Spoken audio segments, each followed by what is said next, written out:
Here we are at the Central University of Technology, the Department of Emergency Medical Care, with our first and second year students here, with Margaret, who was on the Breakfast Club a little earlier on today, and then of course with Ajesh, who's going to talk us through the CPR process. Ajesh, where do we begin? Okay, the first thing we've got to do is we've got to ascertain the level of consciousness of the patient. Okay, so we're simulating a patient has collapsed. Okay, so the first thing we do is we do what we call a shoulder shrug, and we say hello. We test for response. Okay, as you can see, there's no response from the patient. Then the next thing we do is we're going to check into the airway, all right? We're going to do a cross-finger maneuver, finger sweep if we see anything inside, and we're going to remove that. Okay, once that's done, the next thing we do is we open the airway. We open the airway, we're placing our hands on the forehead and picking up the chin, okay, which is called a chin lift, a head tilt chin lift. Okay, then after that we've ascertained the next thing we're going to do is we want to know if the patient's breathing or not. So we put our cheek against the patient's mouth and we feel, look, and listen for any breathing, okay? And we're looking at the chest, and we're checking if there's rise and fall of the chest.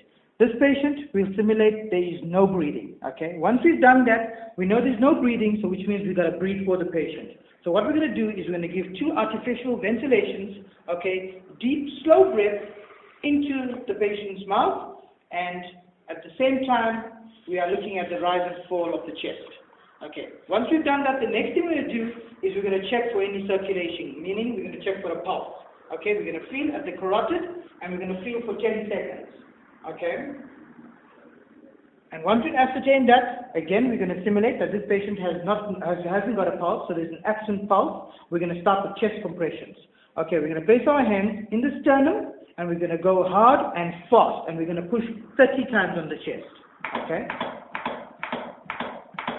Okay, you've noticed that she's doing it with her hands locked and her hands and shoulders are 90 degrees to the sternum, the patient's sternum. Okay. Once she's done that 30 compressions, then she's going to go back and she's going to give 2 ventilations. Okay. While this is happening, we are going to second for an EMS, so we're going to send somebody to call an ambulance, because it is very important to remember, once you start CPR, you do not stop unless an EMS professional comes and sees. And we're going to go there and we're going to call, and the number to call is 10177. So we activate the government ambulance services and they will respond, okay? Okay, as you can see, she's gone back. So this is a 3rd cycle. She has to do it 5 times, okay, meaning that 5 ventilations, 5 sets of 30 compressions, and then she's going to revisit and reevaluate whether there's breathing and whether there's pulse.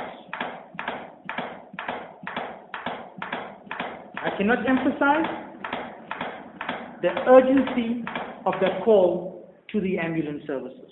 10177.